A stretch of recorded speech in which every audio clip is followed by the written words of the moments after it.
Amém, queridos irmãos, chegamos à segunda-feira, terceira semana. Nessa terceira semana, o título geral é A Eternidade e o Tempo. O título da segunda-feira, o Evangelho de João, nos leva para o alto. O versículo Isaías 57:15, parte A, na versão King James atualizada. Assim afirma o alto e sublime, aquele que vive para sempre e cujo nome é Santíssimo, habita no lugar mais majestoso e santo do universo. Senhor Jesus, obrigado, Senhor.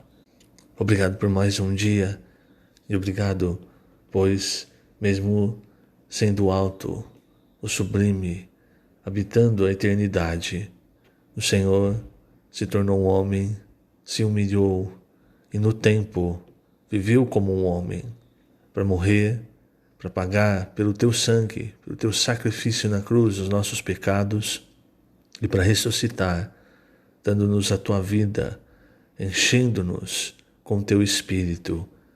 O que nós nunca poderíamos fazer, o Senhor fez. E agora, ainda mais, o Senhor continua fazendo. O Senhor continua trabalhando nas nossas vidas, nos levando e nos achegando a Ti com asas de águia. Não queremos permanecer aqui, Senhor, nessa terra, enxergando tudo como formigas.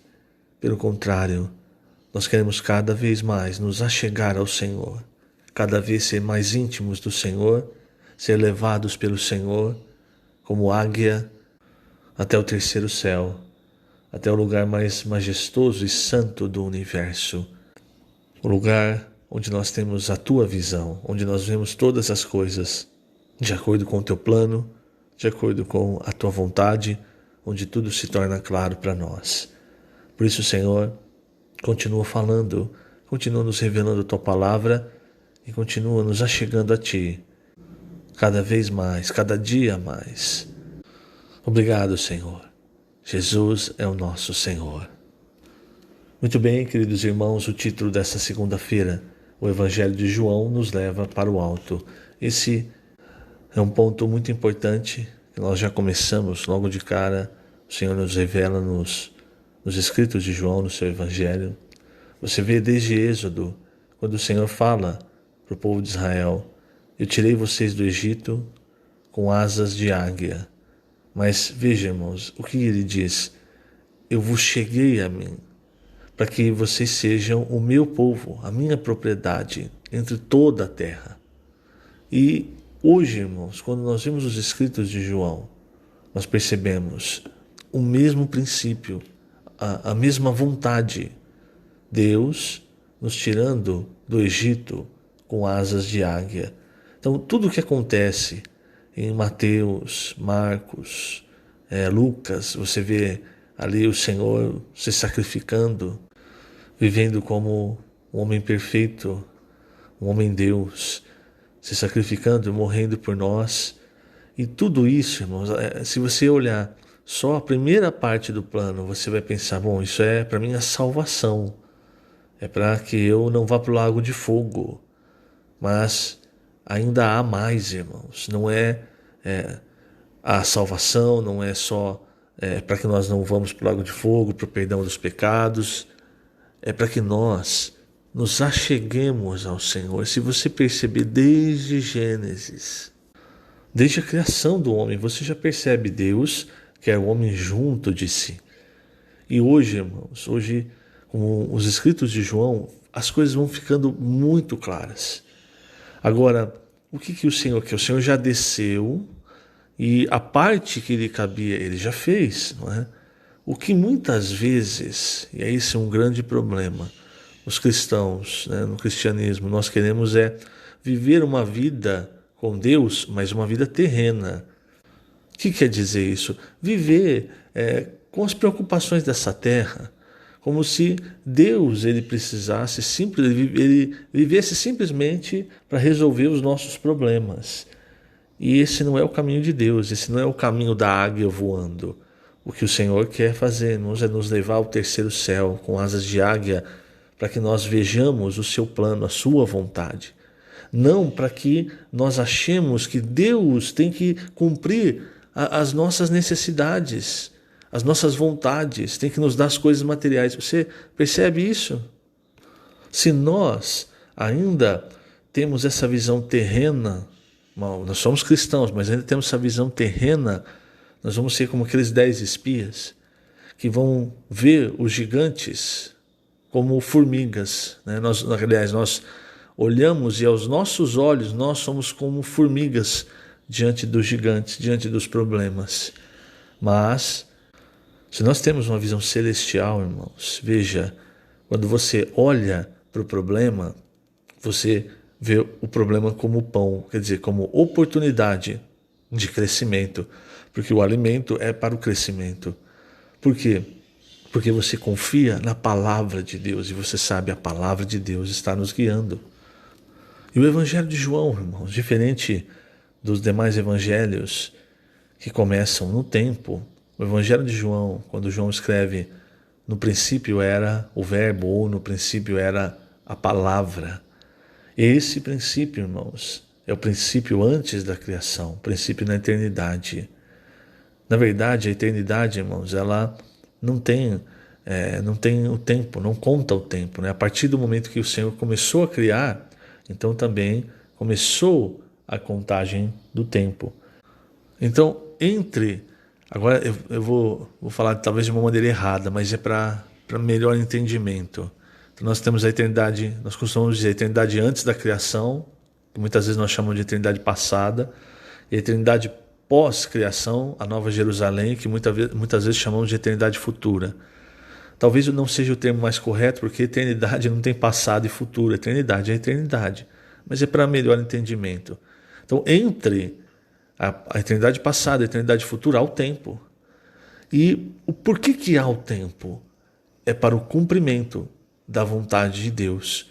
Se você presta atenção, quando Paulo fala do final dos tempos, ele fala que no final toda desobediência vai ser tratada. Então o Senhor está produzindo hoje no tempo o que lhe dá prazer, o que ele deseja, que é o encabeçamento de Cristo. Isso fica claro quando nós vemos Efésios. Efésios, ele começa também na eternidade passada, por assim dizer, né? Quando ele diz que nós fomos escolhidos antes da fundação do mundo. Então veja, no princípio era a palavra estava com Deus e a palavra era Deus. A palavra, irmãos, Cristo como a palavra é para a comunicação de Deus. Por quê? Porque uma vez que nós somos os escolhidos, para que Deus então se mostre, ele precisa da palavra de Cristo. Então, por isso, em Colossenses, Paulo diz que Cristo é a imagem do Deus invisível. Não só uma imagem física, mas é aquilo que comunica tudo que Deus é. Você nunca saberia qual a proporção do amor de Deus. Nós, né? Se Cristo não tivesse mostrado, olha, o amor de Deus, ele é capaz de ir até a cruz por nós, por cada um de nós. Então, veja, Cristo, ele comunica tudo o que Deus é.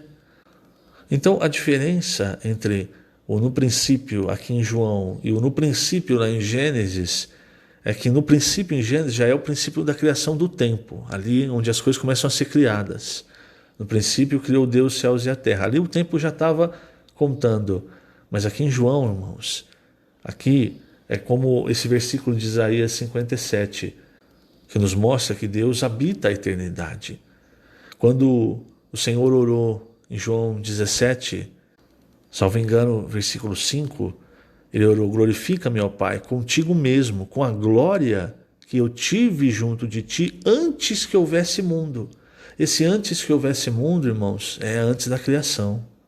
Então é importante nós percebermos isso, porque aí a gente entende como é que dentro do tempo, o porquê Deus primeiro, né? Porque há o tempo, e dentro do tempo nós entendemos que nós precisamos remir o tempo. A ideia de remir, a palavra remir, seria salvar o tempo. A gente muitas vezes entende remir simplesmente como aproveitar, mas ainda é mais do que isso. É salvar o nosso tempo, porque os dias são maus. Se você num dia fala assim, hoje eu não vou fazer nada, vou ficar dormindo o dia inteiro, aí dorme de manhã até a noite, Você fala assim, hoje eu não fiz nada de mal. Não, os dias já são maus. Agora, nós, irmãos, precisamos então aprender. Já que nós estamos dentro do tempo, nós precisamos fazer a vontade de Deus. E aí nós precisamos salvar o nosso tempo. E qual é a vontade de Deus? Isso aí precisa ficar claro. Então eu vou terminar a segunda-feira lendo a página 41, o último parágrafo da página 41. Tudo o que Deus criou tem como propósito cumprir a sua vontade. É comum os cristãos se perguntarem qual é a vontade de Deus para a minha vida.